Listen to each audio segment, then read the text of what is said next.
تو ہم ہر وقت الذین یذکرون اللہ قیاما وقعودا یہ کام کر رہے ہوتے، اور پھر اس کے بعد یہ کہہ اٹھتے کہ ربنا ما خلقت ھذا باطلا، اور یہ جو لفظ بولا ہے کہ وَيَتَفَكَّرُونَ فِي خَلْقِ السَّمَاوَاتِ، یہ اصل میں وظیفہ ہونا چاہیے ہمارا.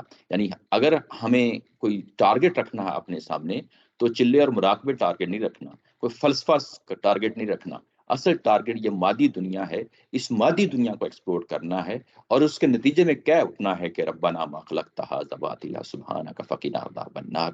اور اس کے بعد جب یہ دنیا باطل نہیں بنائی تو اس کے بعد اس کو قیامت کے ساتھ جوڑ دیا. یہ یعنی اگر ہم مذہب کا مقدمہ دیکھیں تو وہ کیا ہے، یعنی اصل میں دعوت کیا ہے مذہب کی، وہ یہی کہ ارد گرد بکھری ہوئی چیزوں کو دیکھیں، اس کے بعد اللہ کو پکار اٹھیں، اللہ کو یاد کریں، اور اس کے بعد قیامت سامنے رہے. یہی وہ چیز ہے جس کے لیے کہا گیا سبحان کا فقینا عذاب النار. یعنی مذہب اسی چیز کا نام ہے، اللہ کی ذات کو یاد کرنا اور قیامت کے لیے اپنے آپ کو تیار کرنا.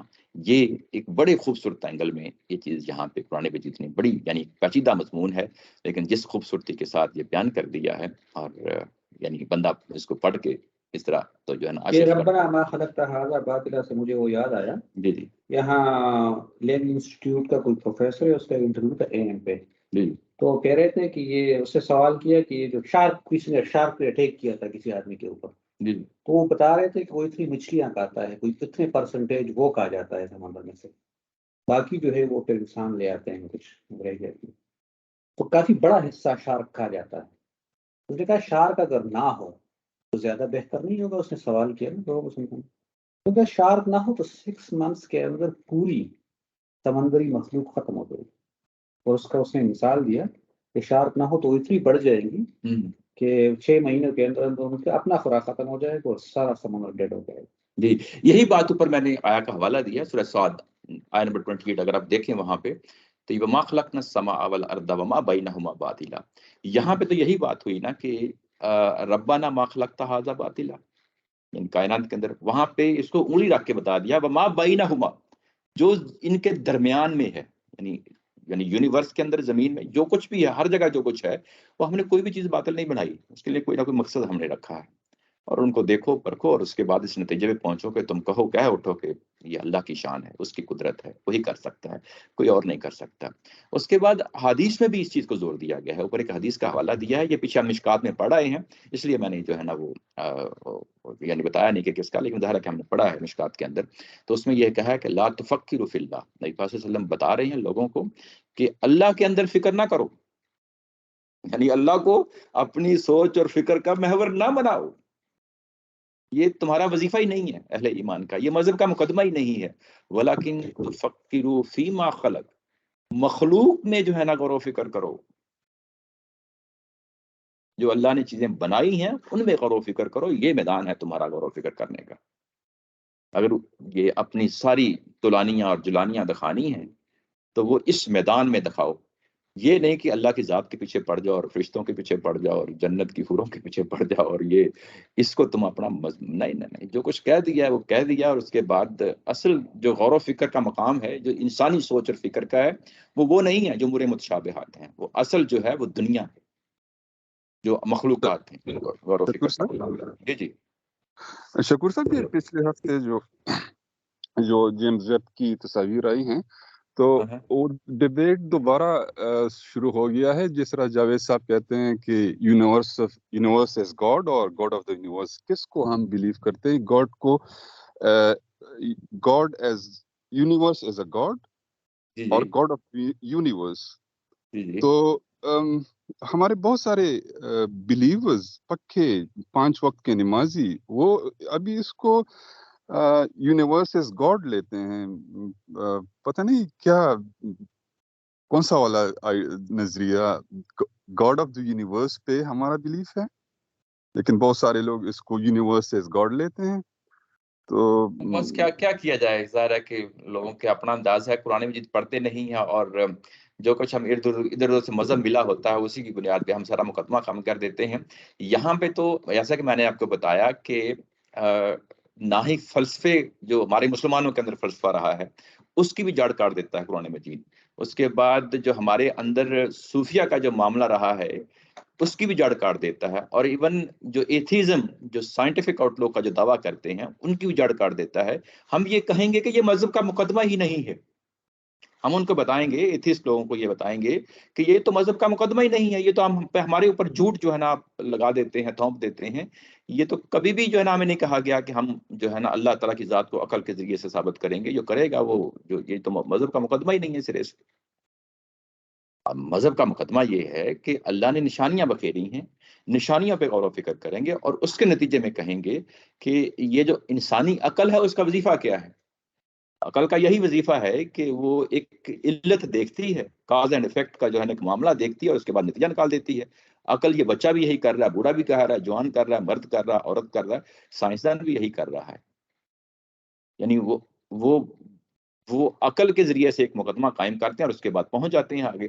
تو ہم نے بنیادی طور پہ عقل کے ذریعے سے اگر مقدمہ قائم کرنا ہے تو وہ یہی کرنا ہے کہ نشانیاں بکھیری گئی ہیں، نشانیاں پہ غور و فکر کریں گے اور اس کے بعد کہیں گے کہ اس کو بنانے والا کوئی ہے۔ تو وہ یہ تو وہ نشانیوں مقدمہ ہے۔ کو ہی خود کہتے ہیں بنانے، یہ نشانیاں ہی کوئی گاڈ لیتے ہیں۔ نہیں، یہ بھی غلط ہو جاتا ہے۔ اصل یہ چیز جو ہے نا، یہ سٹیپ وہ جلد بازی میں اٹھا لیتے ہیں لوگ کہ نشانیاں ہی گاڈ ہو جاتا ہے۔ ایسا نہیں ہے۔ یہ ظاہر ہے کہ اگر آپ اس کو مان لیں گے کہ یہ نشانیاں ہی گاڈ ہیں تو پھر وہ ظہور ہونا چاہیے ہمارے سامنے۔ وہ اس طرح کا کوئی ظہور نہیں ہو پاتا کہ یہ نشانی اٹ سیلف جو ہے نا یہ گاڈ ہو جائے۔ یہ مطلب وہ جو آپ نے مثال دی کہ سورج کی کرنیں جب اندر آ جاتی ہے جی تو ہم کہتے ہیں کہ باہر سورج نکلا ہے۔ جی تو وہ جو سورج کی کرنیں ہیں وہ سورج نہیں، اصل میں سورج باہر ہے۔ سورج باہر ہے، ٹھیک ہے، وہ جو ہے وہ اس کی نشانی ہے، اس کی نشانی باہر سورج نکلا ہے۔ جی۔ اس کے لیے بعض اوقات ہم لفظ دلیل بول لیتے ہیں۔ دلیل، استاد محترم سے کسی نے یہ سوال پوچھا تھا کہ کیا دلیل اس کے لیے مناسب ہے، انہوں نے کہا نہیں، یہ بالکل ایسے ہی ہے۔ یہ سادہ سی یعنی کروڈ سی مثال ہے، یہ کہ آپ صحرا سے گزر رہے ہیں، صحرا جو ہے وہاں ہوائیں چلتی رہتی ہیں، ریت ہے وہاں پہ، ریت پہ آپ نے کسی جانور کے نشانے قدم دیکھے ہیں، آپ کیا اٹھیں گے؟ آپ نے جانور نہیں دیکھا، کوئی جانور ہے یہاں سے گزر گیا۔ یہ نشانے راہ ہیں بنیادی طور پہ۔ کس چیز کے نشانے راہ ہیں؟ منزل اللہ تعالیٰ کی ذات ہے۔ دلیل کیوں نہیں کہتے؟ دلیل اس لیے نہیں کہتے کہ دلیل کا مطلب یہ ہوتا ہے کہ اس کے بعد آپ نے اس کے سامنے سرنڈر کر دینا ہے۔ دلیل جو ہے وہ آپ ثابت ہو جاتی ہے چیز، یعنی نشانے راہ ایک اور چیز ہوتی ہے۔ نشانے راہ جو ہے وہ نشان ہوتا ہے، اور نشان جو ہے جو دلیل ہوتی ہے وہ ہم نے اپنی عقل کے ذریعے سے مہیا کرنی ہوتی ہے، وہ اٹ سیلف دلیل نہیں ہوتی، وہ نشان ہوتا ہے۔ تو اللہ نے نشانیاں بکھیری ہیں اپنے کائنات کے اندر، دلیلیں نہیں۔ دلیل جو ہے وہ اس کے اندر عقلی مقدمہ ہوتا ہے، وہ عقلی مقدمہ ہم نے قائم کرنا ہے۔ وہ اٹ سیلف جو را میٹیریل ہے آپ کے پاس وہ ہے دلیلیں، وہ ہے ساری نشان ہے، نشان راہ ہے جو اس منزل کا پتہ دیتے ہیں کہ خدا ہے کوئی۔ اچھا، تو پھر ہم کوئی نشانی دیکھتے ہیں، اس ڈیٹا کو بنیاد بنا کر ہم عقل کو استعمال کر کے کوئی نتیجہ نکالتے ہیں، اور وہ کہہ اٹھتے ہیں کہ الذین یذکرون اللہ قیاما وقعودا وعلی جنوبہم ویتفکرون فی خلق السماوات والارض۔ یہ دوبارہ بیان کیا گیا ہے کہ بنیادی طور پہ یہ نتیجہ ہوتا ہے ان کا یتفکرون فی خلق السماوات والارض کا۔ تو جو نتیجہ ہم نکالتے ہیں اللہ کے رسول آ کر اسی نتیجے کے مطابق، میں اس کی طرف آنا ہے، ابھی اس کی طرف آنا ہے کہ یہ لوگ جو ہے نا، یہ جن کو یہ کہا گیا اولو الالباب، یہ اس نتیجے تک کیسے پہنچتے ہیں؟ اولو الالباب کہا گیا نا، یعنی یہ وہ لوگ ہیں جو خالص عقلیں رکھتے ہیں، خالص یعنی صاحب جو بصیرت لوگ ہیں، ان کے اندر کوئی تعصب نہیں ہے۔ یہ دنیا کے اندر ڈیٹا دیکھتے ہیں، مشاہدہ کرتے ہیں، نشانیاں دیکھتے ہیں، اور وہ کہہ اٹھتے ہیں نشانیاں دیکھ کے کہ اس کے پیچھے کوئی خدا ہے۔ جب وہ خدا ہے اس کے پیچھے تو پیغمبر آ کے کیا کرتا ہے؟ پیغمبر آ کے یاد دہانی کروا دیتا ہے، اور وہ جب وہ جو ڈیٹا انہوں نے مشاہدہ بار کی دیکھا ہوتا ہے وہ پیغمبر کی بات کے ساتھ میچ ہو جاتا ہے، اور جب وہ میچ ہو جاتا ہے تو اس کے بعد آیا نمبر جو ہے نا 193 ہے درمیان میں، ظاہر ہے کہ میں اسکپ کر رہا ہوں 192، ربنا اننا سمعنا منادیا ینادی، ہم نے ایک پکارنے والے کی آواز کو سنا تھا۔ وہ پکار کیا کر رہا تھا؟ وہ یہی کہہ رہا تھا کہ انا فی خلق السماوات والارض واختلاف اللیل والنہار، وہ یہی پکار رہا تھا کہ دنیا کی نشانیاں دیکھو اور اپنے اللہ تک پہنچو۔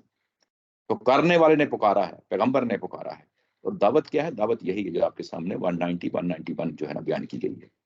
پکارنے والے نے پکارا ہے، تو پکارنے والے نے کس چیز کی پکار کی دی تھی؟ یہی کہا تھا کہ ان فی خلق السماوات والارض واختلاف اللیل والنہار. اور وہ جو 192 ہے وہ اسٹل ظاہر ابھی تسلسل ہے. ربنا انک من تدخل النار فقد اخزیتہ.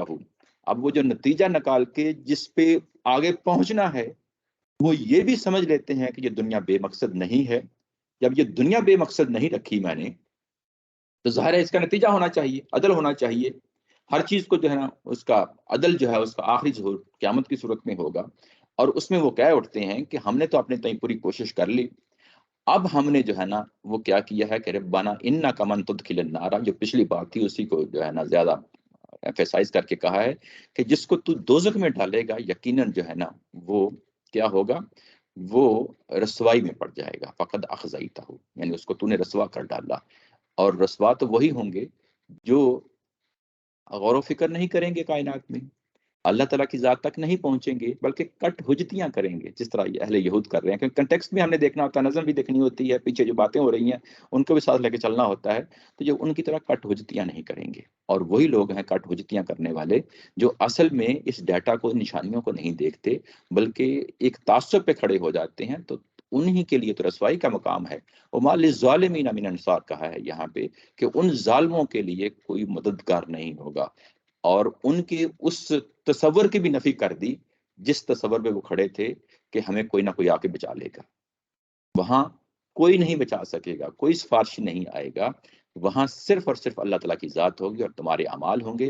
اور جب یہ ہوگا تو تمہیں کوئی وہاں سفارش نہیں آئے گا، کوئی تمہاری سفارش کرنے والا پہ نہیں ہوگا.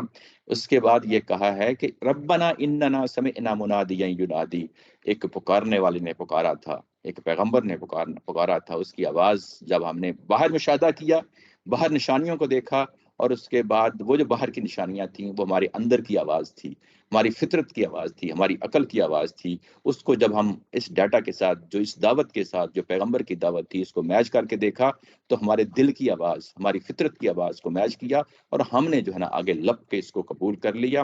اور جب قبول کر لیا ہے ان آمنوا بربکم، اور دعوت کیا تھی کہ اپنے رب پہ ایمان لاؤ.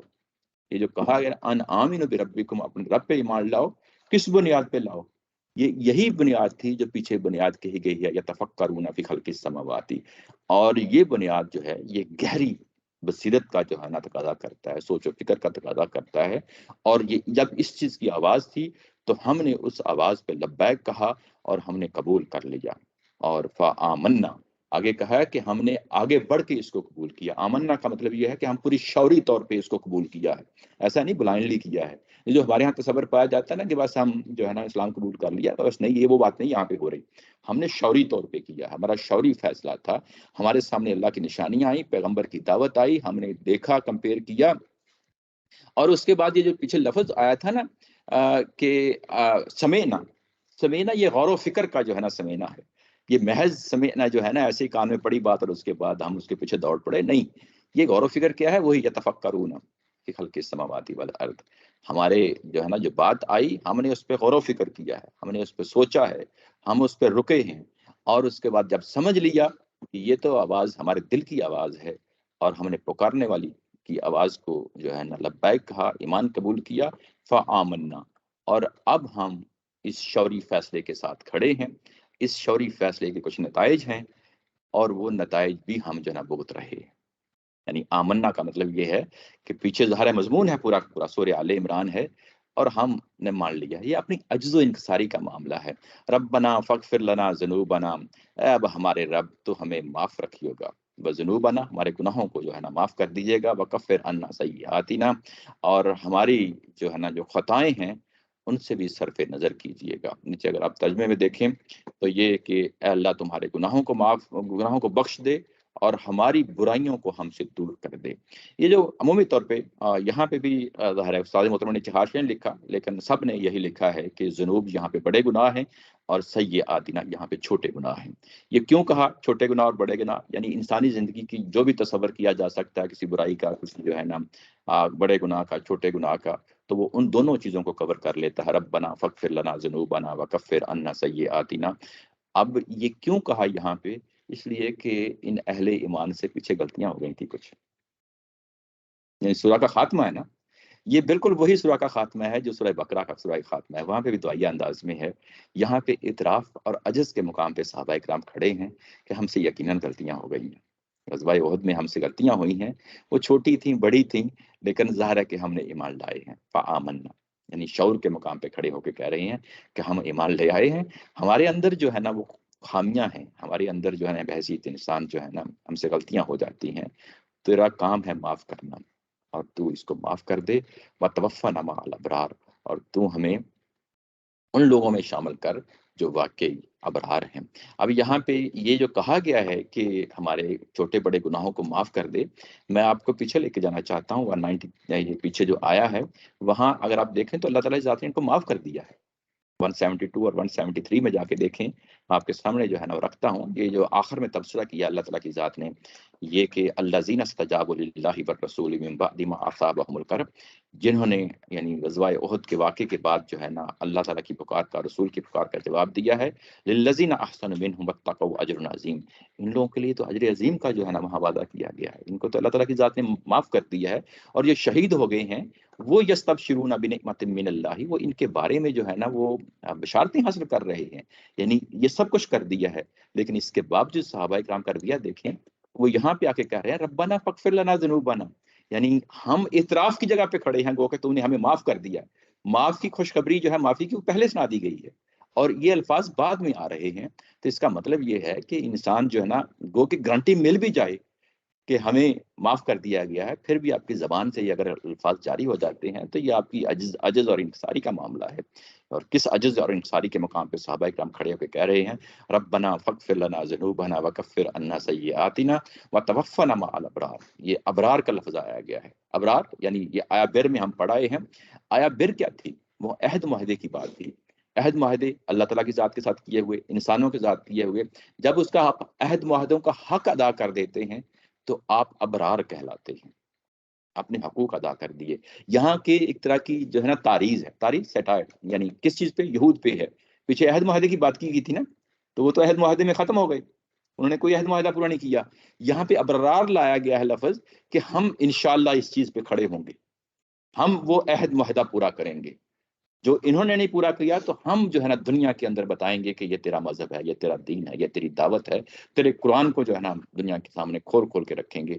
تو ہمیں ان لوگوں میں شامل کر لے، جب ہم فوت ہوں دنیا سے جائیں تو وہ ان لوگوں سے اٹھیں جنہوں نے واقعی تیرے ساتھ عہد معاہدے جو ہے نا وہ پورے کیے تھے. ربنا وآتنا ما وعدتنا علی رسلک.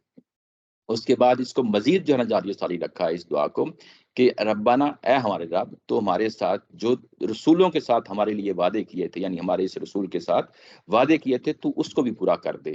ولا تخزنا یوم القیامہ، اور قیامت والے دن تم ہمیں جو ہے نا رسوا نہ کیجیے گا. انک لا تخلف المیعاد، اور تو یقیناً جو ہے نا عہد معاہدوں کی خلاف ورزی کرنے والا نہیں ہے. یہاں پہ ایک بہت بڑا پوائنٹ ہے، میں آپ کے سامنے وہ بھی لانا چاہتا ہوں، یہ کہ رسول کے ساتھ کیا عہد معاہدے کیے ہیں. یہ اگر ہم پیچھے جا کے دیکھیں تو رسول کے ساتھ 139 میں جو عہد معاہدہ ہے وہ یہی کہا گیا تھا کہ وَأَنْتُمُ الْأَعْلَوْنَ إِن كُنتُم مُؤْمِنِينَ. غلبے کا جو ہے نا وعدہ ہے، غلبے کا وعدہ ہے.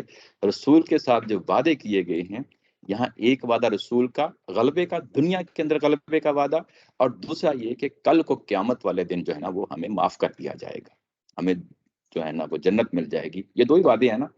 اس میں جو پہلا وعدہ ہے وہ صرف صحابہ کرام کے ساتھ ہے، جو دوسرا وعدہ ہے وہ عام ہے، وہ یہ کہ کل کو پیش آنا ہے. یہاں ایک بڑی خوبصورت بات ہے جو آپ کے سامنے رکھنا چاہتا ہوں. قرآن مجید کا طریقہ کار کیا ہے؟ قرآن مجید کا طریقہ کار یہ ہے کہ ایک چیز مشاہدے پہ مبنی دیتا ہے، اور اس کے بعد جو نتیجہ نکالتا ہے وہ ہمارے مشاہدے پہ مبنی نہیں ہوتا. یہاں مشاہدے پہ مبنی کیا کیا کیا وہ پہلو ہے آپ بتائیں گے؟ یعنی مشاہدے پہ مبنی کیا وہ چیز ہے یہاں پہ جو نشانی کے طور پہ ہے؟ دنیا کے اندر غلبہ ہے. دنیا کے اندر جو غلبہ ہے یہ ظاہری مشاہدہ ہے جو ان لوگوں نے کرنا ہے، وہ ابھی اس طرح پورا نہیں ہوا. اب وہ جو پورا نہیں ہوا تو وہ تو ابھی ہونا ہے نا. تو وہ کہا ہے کہ وہ وعدے جو رسول کے ساتھ کیے ہیں وہ پورے کریں. اب اس کی بنیاد پہ جو اندیکھا وعدہ ہے وہ کون سا ہے؟ جو قیامت میں پیش آنا ہے، کل کو پیش آنا ہے. یہ پورا ہو جائے گا تو دوسری چیز آٹومیٹیکلی اسٹیبلش ہو جائے گی. یعنی قرآن مجید کا اسلوب یہ ہے کہ ایک مشاہدے پہ مبنی چیز پیش کرتا ہے، اس کو اسٹیبلش کر دے تو اس کی بنیاد پہ دوسرا مقدمہ قائم کر دیتا ہے ساتھ فوری. نشانی بن جاتی ہے، یہ وہ اصل میں ایک نشانی بن جاتی ہے. یعنی دنیا کا غلبہ جو ہے جب اس رسول کے ساتھ قائم ہو جائے گا تو آخرت کا وعدہ آٹومیٹیکلی جو ہے نا وہ بھی ثابت ہو جائے گا. یہ باتیں ہو گئی نا. تو یہ دو گہری باتیں ہیں جو اس آیت کے اندر جو ہے نا سمیٹ دی گئی ہیں. اور جب بھی یہ بات جب بھی قرآن مجید کے اندر یہ جگہ جگہ یہ فریز استعمال ہوتی ہے انک لا تخلف المیعاد، تو وعدوں کی خلاف ورزی نہیں کرتا.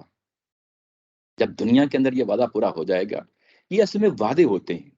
یعنی یہ قیامت کیا ہے؟ یہ وعدہ ہے. یہ دوزخ کیا ہے؟ یہ وعید ہے. یہ جنت کیا ہے؟ یہ وعدہ ہے. تو یہ تو وہ چیزیں ہیں جو ابھی کل کو پیش آنی ہے، کسی نے دیکھی نہیں. ہم سے تقاضا کر سکتے ہیں کہ اندیکھی چیزوں پہ ہم کیوں بلیو کریں؟ تو بھائی قرآن کا جو اسلوب ہے وہ پہلے ایک مشاہدے پہ مبنی چیز اسٹیبلش کرتا ہے، اس کی بیس پہ اگلی چیز اٹھاتا ہے. تو پہلے جو ظاہری مشاہدہ ہے، وہ ظاہری مشاہدہ کیا ہے؟ وہ ظاہری مشاہدہ دنیا کا غلبہ ہے. جب یہ ثابت ہو جائے گا تو دوسری چیز آٹومیٹیکلی ثابت ہو جائے گی. تو یہ کہ تو اپنے وعدوں کی خلاف ورزی نہیں کرتا، یہ وعدے ہیں جس کو ہم ایمان کہتے ہیں. اصل میں وعدے ہی کو جب ہم کھڑے ہو جاتے ہیں اللہ کے وعدے پہ تو یہی ایمان ہے. جب یہ ایمان اپنی اصل صورت میں ڈلتا ہے تو یقین بن جاتا ہے. تو ہم کل قیامت کے لیے یقین کے درجے پہ کھڑے ہو کے بات کرتے ہیں کہ دنیا کے اندر اللہ کے رسول کے ساتھ وعدہ پورا ہوا تو کل قیامت کو تو آٹومیٹیکلی ہو جائے گا. آپ یہ غلط ریپیٹ کر رہے تھے؟ جی جی کون آخری دو تین جملے. جی آخری یہ گرین مال دیکھنے لگے. جی جی جی ایمان اور یقین کی جو بات ہے وہ یہ کہ ہم ایمان کس چیز پہ قائم کرتے ہیں؟ ایمان دراصل لا تخلف المیعاد، اللہ کی وعدوں پہ. ایمان اصل میں ہے کیا چیز ہے؟ کوئی چیز کہی گئی ہے اور اس کو ہم نے قبول کر لیا ہے.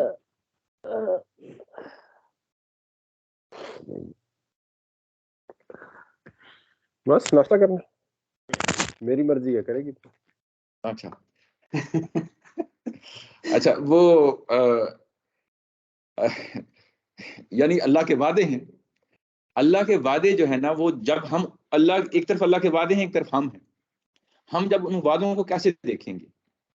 یعنی کل کو ہم اس کو تقاضا کر سکتا ہے کہ کل قیامت لگنے کس نے دیکھی ہے؟ تو ہم اس کو کہیں گے کہ یہ وہ وعدہ ہے اللہ تعالیٰ کی ذات کا جس پہ ہم قائم و دائم ہیں، جس کا اس نے حوالہ دیا ہے کہ دنیا کے اندر ایک غلبہ آئے گا. اس کو تم دیکھو گے. جب تم اس کو دیکھو گے تو جب یہ اسٹیبلش ہو جائے گا تو اس کے مقابلے میں جو دوسرا وعدہ ہے وہ آٹومیٹیکلی اسٹیبلش ہو جائے گا. اور اس کو قرآن مجید بیان کرتا ہے انک لا تخلف المیعاد. ہم اصل میں وعدوں پہ یقین کر کے جی رہے ہوتے ہیں اور وعدے اللہ تعالیٰ کی ذات نے کیے ہوئے ہوتے ہیں. یہی ایمان ہے. ایک وعدہ دنیا میں پورا کر کے ساتھ یہ بھی کہہ دیا کہ کل کا ہوگا. اس پہ جب ہم کھڑے ہو جاتے ہیں تو یہی ایمان ہے آپ کا. تو وہ جو ہم یعنی وہ جو تفکر فی خلق السماوات ہے وہ اس سے اللہ کی ذات ثابت ہوئی تو وہ بھی ایمان ہو گیا. وہ بھی ایمان ہو گیا. اس سے کیا ثابت ہوا؟ اس سے اللہ کی ذات ثابت ہوئی. ہاں. اور اس سے آخرت ثابت کرنی ہے تو وہ جو دنیا کے اندر مشاہدہ ہے جو غلبے کا مشاہدے کی صورت میں یہ دیکھیں گے کہ دنیا کے اندر قیامت لگتی ہے، ایک غلبہ ہوتا ہے قوم کا، ایک قوم جو ماری جاتی ہے، قیامت لگی. اس کی بنیاد پہ کل کو ایک بڑی قیامت لگنی ہے. تو یہ بھی اسی طرح کا ہے کہ دنیا کے اندر ہم مشاہدہ کرتے ہیں تو اللہ کی ذات تک پہنچتے ہیں. دنیا کے اندر رسولوں کی جو قیامت لگتی ہے اس کے ذریعے ہم آخرت کی قیامت کو پہنچتے ہیں. یہ بھی ایک نشانی بن جاتا ہے. تو اسی طرح اللہ تعالیٰ کی ذات جو آیات ہیں نشانیاں بن جاتی ہیں. وآخر دعوانا ان الحمد للہ رب العالمین. آج کا یہ سیشن ختم ہوا. انشاءاللہ اگلے سنڈے پھر حاضر ہوں گے. اب اگر کوئی سوال ہے تو ہم اس کو بھی لے لیتے ہیں. یہ جو ادھر لنک ہے